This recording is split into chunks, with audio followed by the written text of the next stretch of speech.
People are driven by the search for better.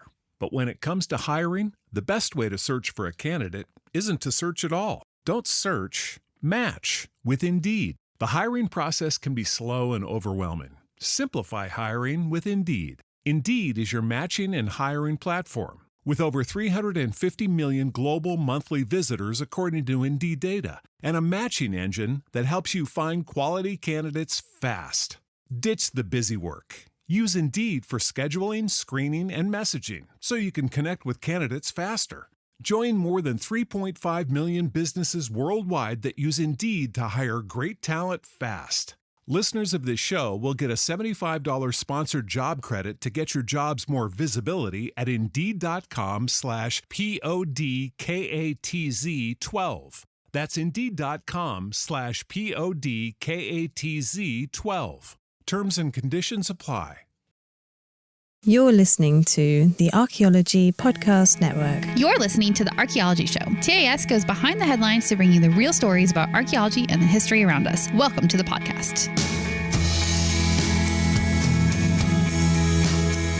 Hello and welcome to the Archaeology Show, episode 252. On today's show, I talked to Elizabeth Baquedano and Susan Milbrath about their new edited volume about birds and beasts and their symbolism in ancient Mesoamerica. Let's dig a little deeper, but without Rachel.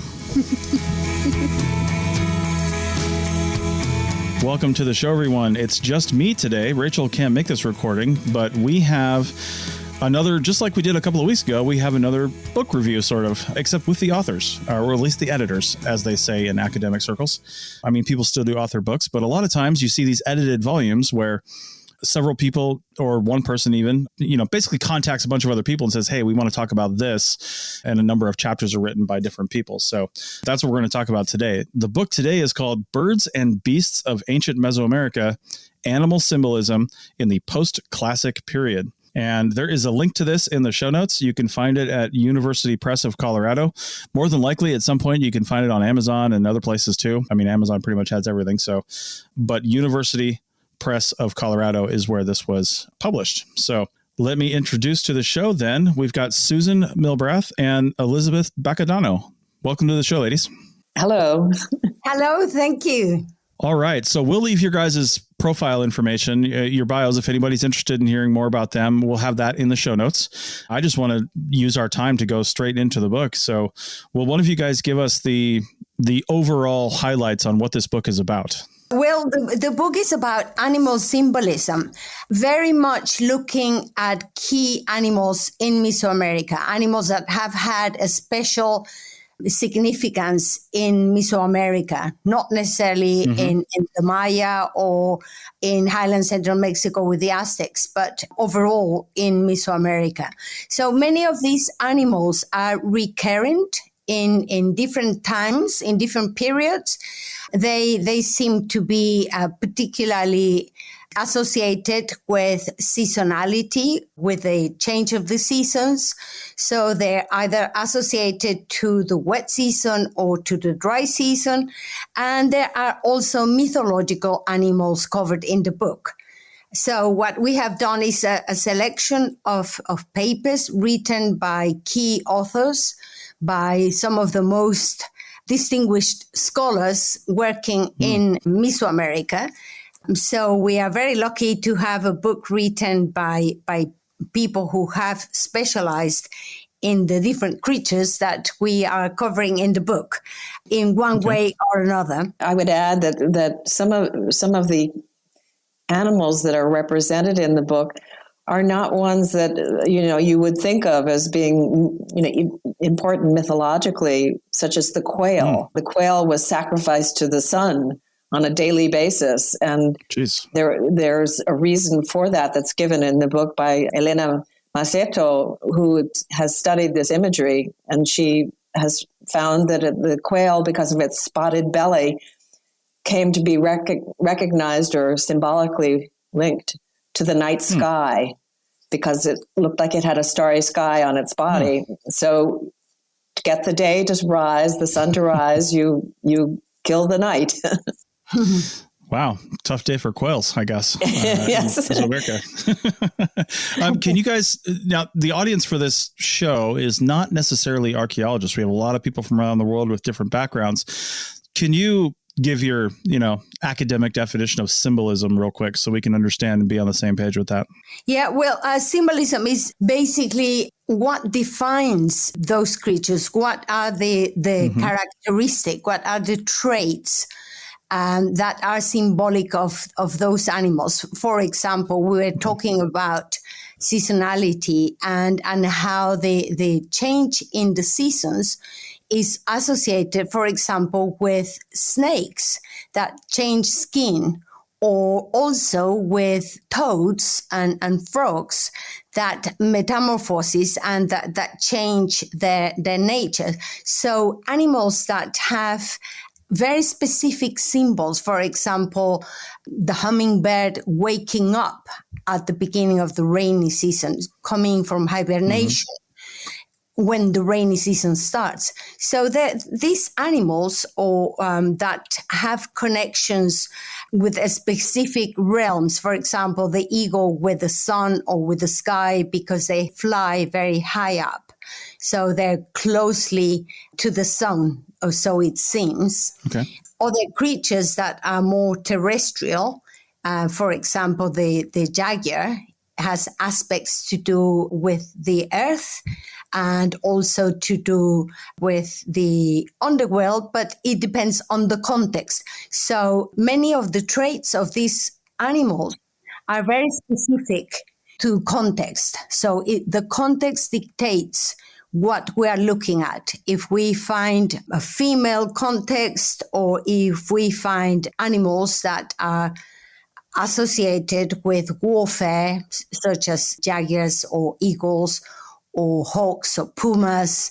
So all these animals that have bellicose aspects, that are aggressive by nature, that they are, animals that are very fear, because there's no feline more aggressive in the Americas, is the most aggressive, is the most powerful of all the creatures in the Americas, not only in Mesoamerica, but all over the Americas. One of the ones that I would add that's an odd one is the hummingbird was related to warfare and the warlike sun god. And you'd say, well, a tiny hummingbird, well, why? They are apparently very aggressive towards each other, and anything in their way. And they are obviously very speedy too. So the symbolism part comes from the fact that the animal behavior or morphology, the way it looks, somehow or another stands for another concept. So, that's what is a symbol. Okay. Also, in the case of the hummingbird, I would like to add that they're very territorial birds, as Susan said, but also they define their territory and fight for their territory. So this is important during the expansion of the Aztecs and how much they defended their territory. So their associations with the behavior of the hummingbirds, these very small birds that also have certain features, like they feed themselves with the blood of insects, and the association blood, getting the protein, flying 400 kilometers without stopping, the only animal that can hover, that can fly upwards and downwards and can go back, is the only animal that has a very small heart that beats very, very fast. So it's all this number of symbols that make this bird very special. It's also an American bird. It doesn't exist in other parts of the world. It is, and when it does, it's not native to but to the Americas. So it makes this very small bird connected with more than one aspect, to do with warfare, but also with the beginning of the rainy season, the color, the plumage, the green and the blue feathers, symbols of water, fertility, the lush vegetation at the beginning of the rainy season. So it's all the combination, all these different elements that make the bird very attractive and symbolic of the most important Aztec god, Huitzilopochtli. Huitzilopochtli, as such, means left-handed hummingbird. So the hummingbird in Nahuatl is called Huitzilin. So it's a hummingbird in Nahuatl, Huitzilin. So the tribal god of the Aztecs, the most important Aztec god, as well as, the innovation in the Aztec period, in the Aztec pantheon. All right. Well, one of the chapters in the book is called How to Construct a Dragon for a Changing World, the Zoomorph on the Venus Platform at Chichen Itza. So speaking of possibly warfare or something like that, dragons usually symbolize something like that, but we'll talk about that. This chapter was written by Cecilia Klein, and you dedicated the book to her. Tell us about that. Well, this is the result of a conference that Elizabeth Bacadano and I organized in 2019 to honor her at the Society for American Archaeology. And the papers were all so good that we decided, we were asked to do a volume on this. And her article, or her chapter rather, is one of the most interesting in the book because she has a very innovative approach to all sorts of scholarship. I mean, she's extremely knowledgeable about ethnohistorical sources, which are often a main source of our information, meaning the chroniclers who wrote at the time of the conquest and shortly thereafter, and attempted to explain Mesoamerican religion. She ended up interpreting this creature that's best known from the Venus platform at Chichen Itza in Yucatan, but it clearly has a lot of Central Mexican influence, meaning not Aztec, because the Aztecs yet weren't defined. This is an early post-classic site, which means it's generally dated around 850 to 1150.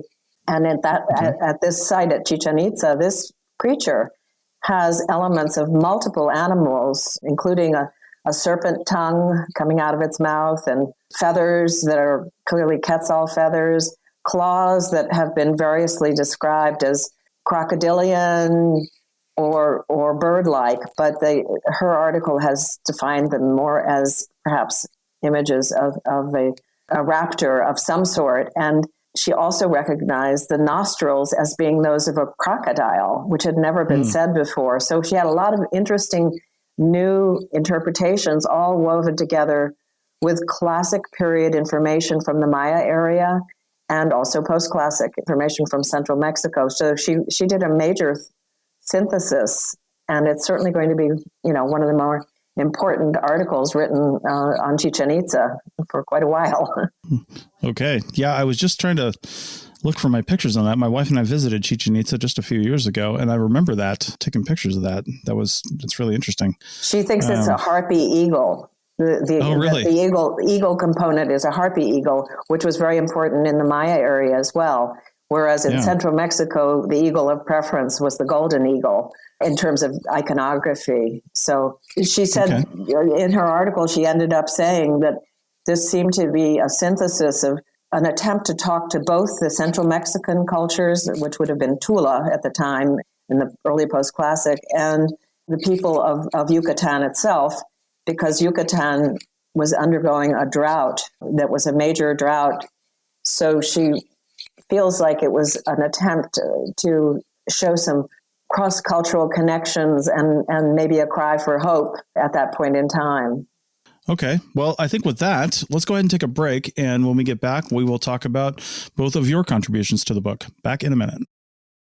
Back to school savings are officially in session at Tanger Outlets. Shop the latest school styles with an extra 25% off during Tanger Style, our biggest sale of the season, now through August 25th. Plan your trip at Tanger.com. Chicken tacos should only be trusted to chicken professionals. That's where we come in. Introducing Zaxby's new chicken finger tacos.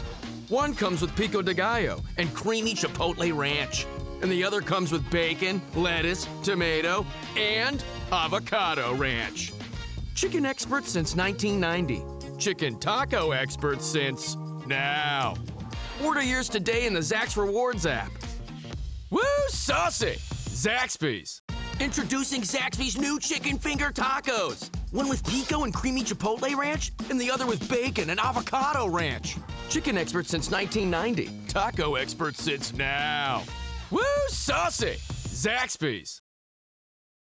Welcome back to the Archaeology Show, and I've got Susan Milbrath and Elizabeth Bacadano here, and we're talking about this book that they were editors on, and it's, again, linked in the show notes, Birds and Beasts of Ancient Mesoamerica, Animal Symbolism in the Post-Classic Period. And I want to talk about your guys' contribution to the book, because you both each have chapters here. So, Elizabeth, why don't you tell us about yours first? Okay. Well, my chapter revolves around toads and frogs in post-classic Mesoamerica. These animals, these amphibians, are very well represented throughout Mesoamerica, throughout the different chronological horizons, from BC times right through to the conquest period. And of course, they continue to be important in some villages and in some places in Mexico where they still follow the traditions of honoring mountains and climbing to see when the rains are going to come. So they're very closely associated with the change of the seasons.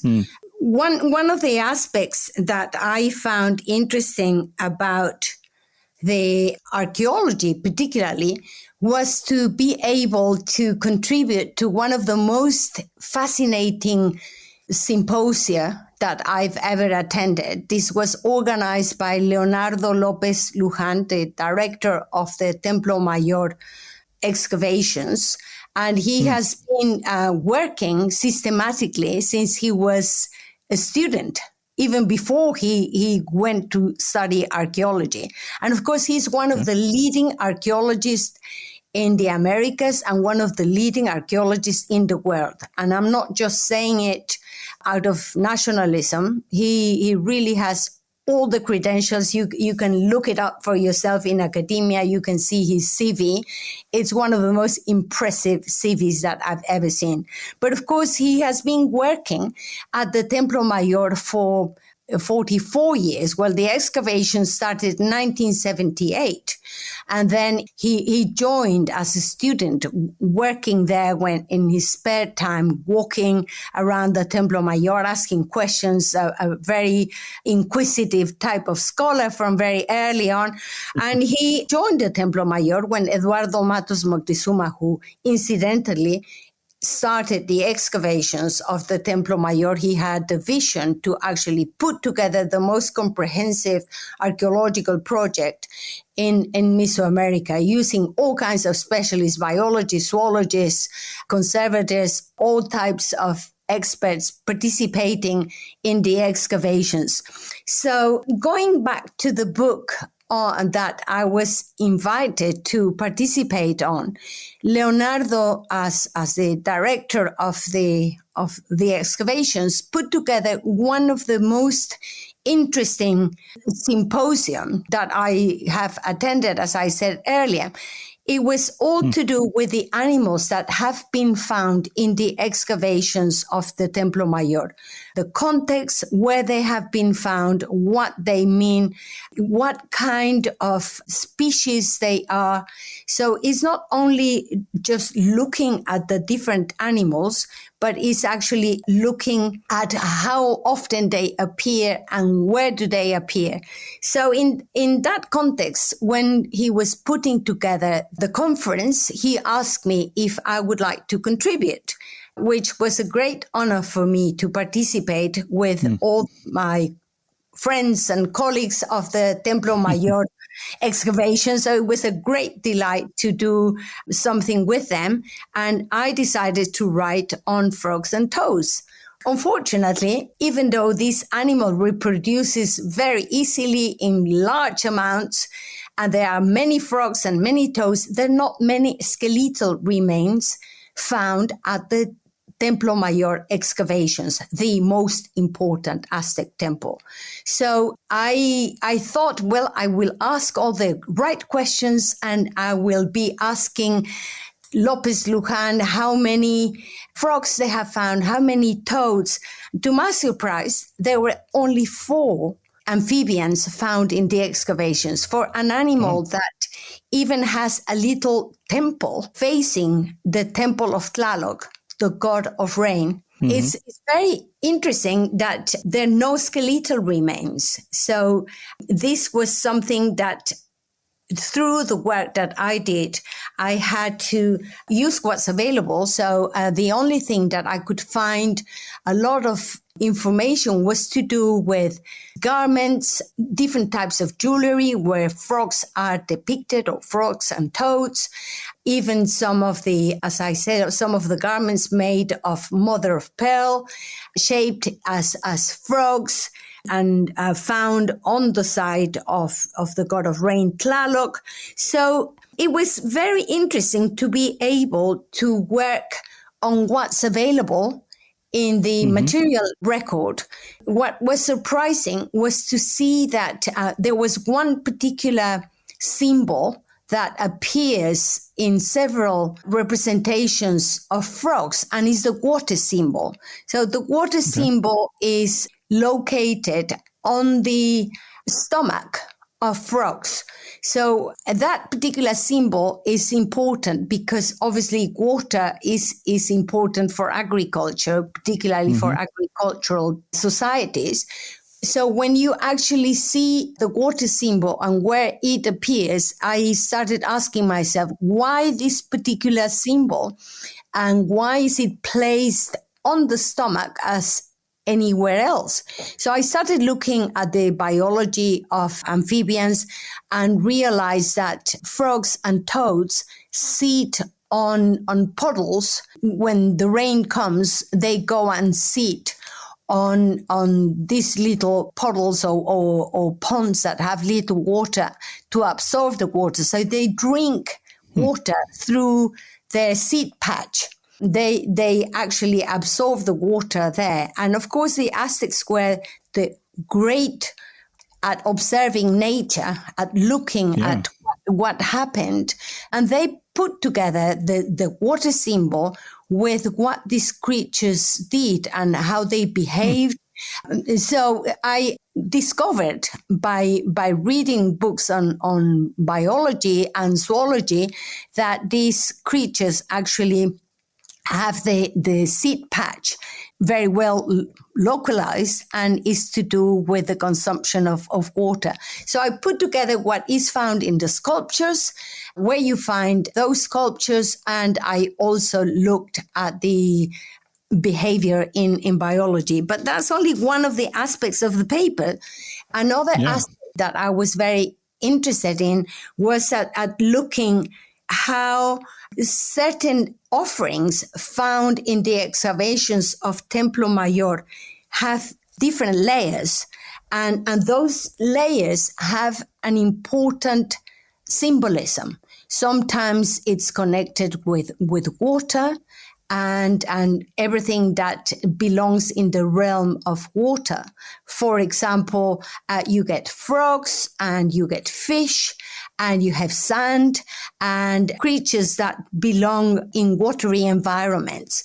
So what is interesting as well is to see that this particular level of the offerings is depicted in sculptures of reclining figures called chacmol. Chacmol is the name given to men who hold vessels in their midsection that seem to be reclined. And if you were to lift those sculptures representing reclined men, if you were to lift them up, you would find that on the underside, there is a carving exactly of the same creatures that you find in the offerings. So you have frogs, you have fish, you have water indicated as wavy lines. You also have different types of shells, conch shells, And of course, in the excavations of the Templo Mayor, you can look at what type of shells and how many and where do they come from. Do they come from the Pacific or from the Atlantic? So the amount of information is unique, is incredibly thorough, using the most modern techniques. And so I was able to compare what has been described by Leonardo López Luján in his major work on the offerings of the Templo Mayor, which he published both in Spanish and in English. And I saw what different levels brought and what different levels contained. So it was interesting to see not only the symbols that you find on the sculptures in an obvious manner, but also some that are hidden. You obviously need drawings, and those drawings had been carried out, and we can compare and contrast what is carved on those sculptures with the offerings themselves. So I did archaeology and compare it with a sculpture. So I tried to be innovative, using not only what exists in books, but looking at the material culture and how this gives us different information using different methods. So Susan was talking about the ethnohistorical sources. And of course, now we have a very rich corpus of archaeology, mainly thanks to the ongoing excavations that started in 1978. So it's one of the most extraordinary excavations. Before the excavations of 1978, all the Aztec excavations were rescue excavations. And this, with Eduardo Matos Moctezuma, he started a new trend of making all the excavations in a systematic, orderly way. So that's one of the aspects. But of course, I was talking earlier, there is also observation of what these creatures do. And of course, in the dry season, frogs and toads hide in the earth, and some of them stay buried in the earth until the rains come, and they put their head faced up, looking at the sky. Obviously, they're buried in the earth. So looking up, the representations of the earth are also always depicted with the face looking up.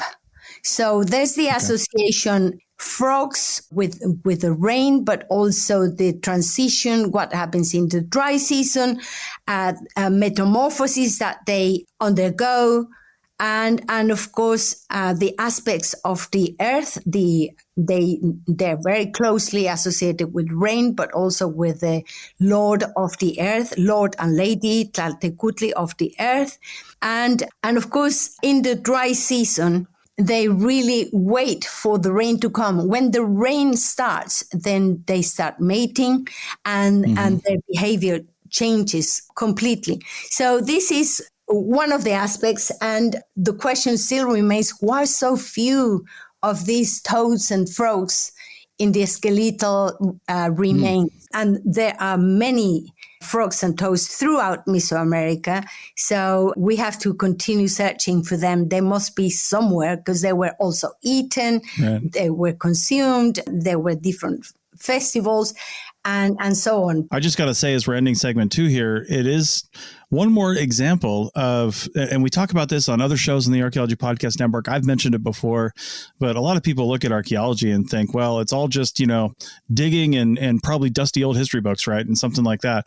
But it really is cross-disciplinary in order to really understand, because the people that we're often studying, had an incredible knowledge of the world around them, much more so than people do typically today. We don't pay attention to anything outside of our TVs and our, and our stereos and things like that. And it's just amazing the knowledge that they had of the world and how they applied that and used it and put it in their symbolism, for example, like you guys are discussing. And it's just, I don't know, it's fascinating. They weren't savages by any means. No, not at all. The opposite. No, definitely not.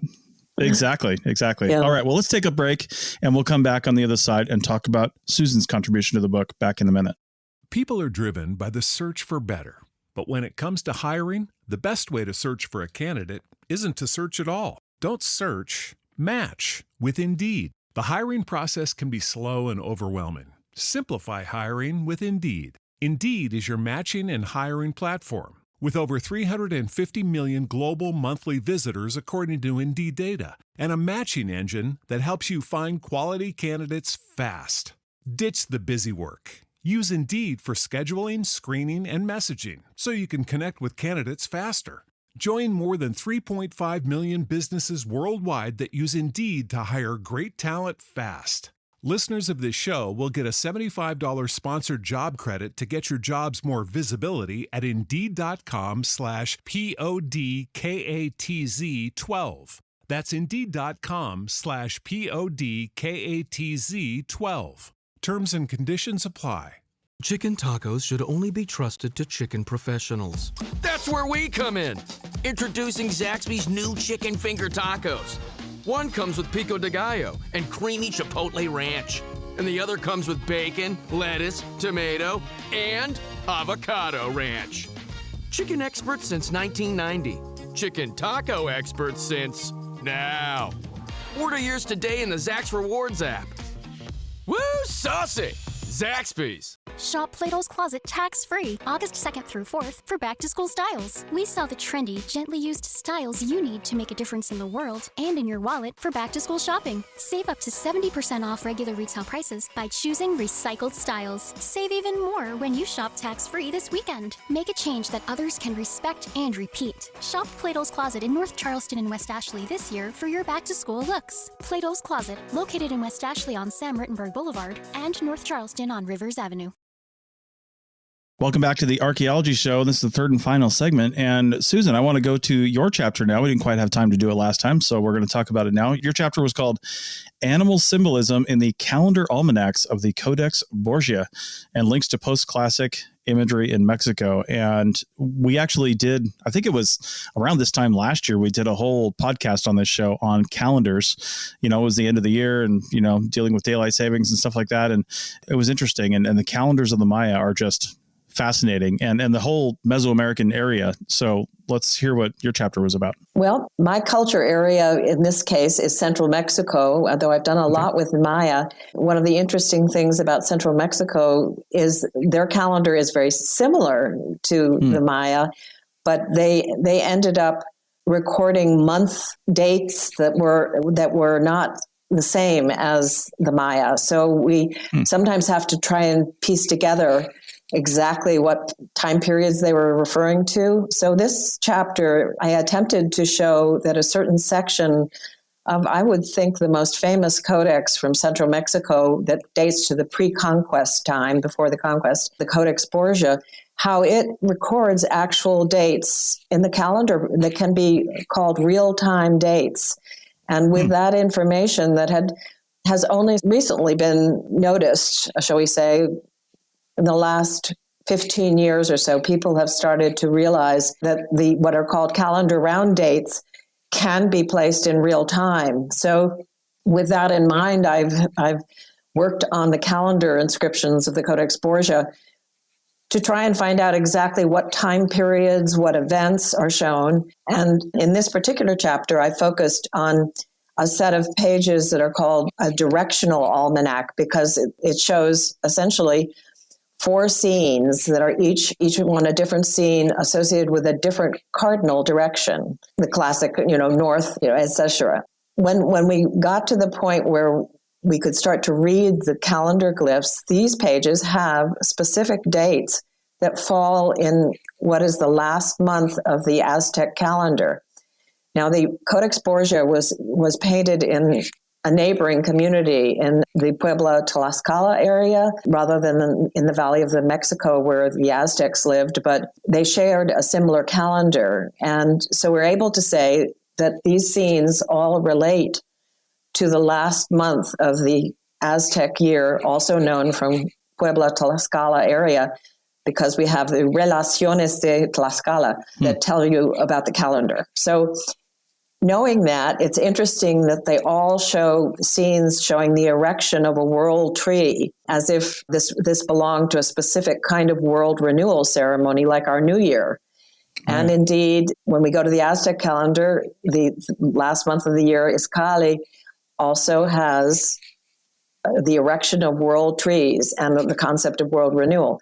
So that allowed me to kind of set these pages in the context of what I would say would be chronological time. But then I became interested in the amount of iconography that refers to animals. There's a lot of animal sacrifice. There are animals represented as attacking other animals or attacking, in some cases, humans. So in terms of the 4 pages, one of the most important images is essentially decapitated quetzals on a tree of sacrifice, quetzals on flowering vines around a jeweled tree, which all are associated with the East, and a fire serpent with a fire drill. Well, actually, Izcalli was the month in which they drilled a new fire every year, to symbolically renew the year. So we had all these scenes that can now be placed in some kind of symbolic context. Crocodiles, jaguars, eagles with feathered serpents. And in one case, the eagle is trying to take a rabbit out of the jaws of the feathered serpent, which would seem just very weird, since, it's just hard to explain unless you understand the symbolism of Central Mexican iconography, wherein the rabbit is often a representative of the moon. And the feathered serpent is often a representative of the planet Venus, and the eagle is often a representative of the sun. So in that case, it seems to be an astronomical image. But more important, these animals also turned out to be central to the Central Mexican calendar, shared again by Tlaxcala and the Aztecs. And half of the day signs that are part of a unique 260-day calendar refer to animals. And so the first actually day sign in the series of 20 day signs that were used repeatedly with 13 numbers, 13 times 20, 260. With the first animal is the crocodile, which stands for the first of the day signs. And then a lizard is the fourth, a serpent, a feathered serpent is the fifth, a deer is the seventh, a rabbit, the eighth, a dog is the 10th, and a monkey, the 11th, and a jaguar, the 14th, and the 15th is an eagle, and the 16th, a vulture. So with those animals in mind, I attempted to delve into the symbolism of each of those animals to see why did they become essentially used in the calendar? What is their importance symbolically in the Central Mexican area? And what did you find out? Yeah, I ended up coming to some, I think, interesting conclusions. The jaguar not only is an earth symbol, but also can be lunar. He's paired with the eagle often in iconography as a symbol of warfare, because those were the 2 highest classes of costuming that were awarded to the warriors. Much as we put bars and stars on our warriors, they had costumes that reflected their status in the community of warriors. The deer is also one that's among the calendar symbols, but not an aggressive animal at all. But that animal is used in metaphors in other sources, ethnohistorical sources, of timidity and animals that fear other animals, and not surprisingly. Yeah. So all these animals turn out to have multiple levels of symbolism that is found throughout their iconography. And I did do one other chapter, the closing chapter, just to try to make sense of it all, shall we say. And in that chapter, I do include, notes from contributions throughout the volume, but I also attempt to show that the overriding principle of the animal imagery is not necessarily astronomy. And I'm known for astronomy, so I'm sure some folks thought, there's going to be a lot of astronomy here.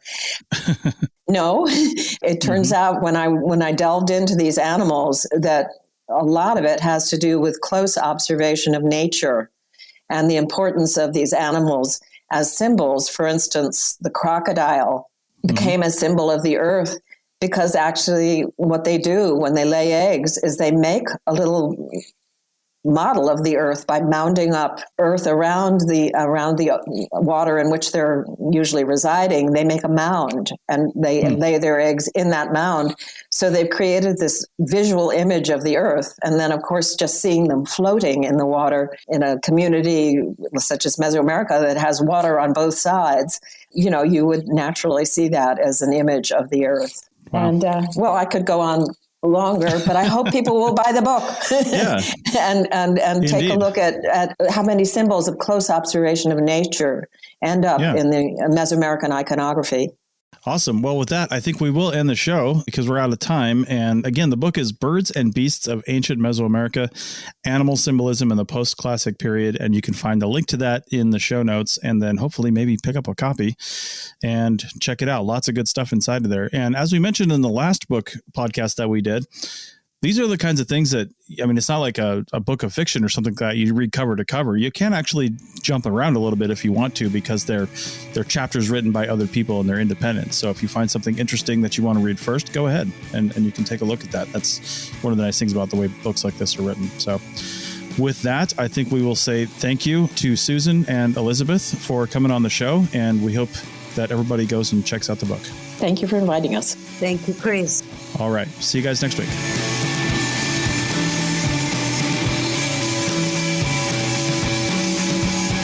Thanks for listening to The Archaeology Show. Feel free to comment and view the show notes on the website at www.arcpodnet.com. Find us on Facebook, Instagram, and Twitter at ArcPodNet. Music for this show is called I Wish You Would Look from the band Sea Hero. Again, thanks for listening and have an awesome day.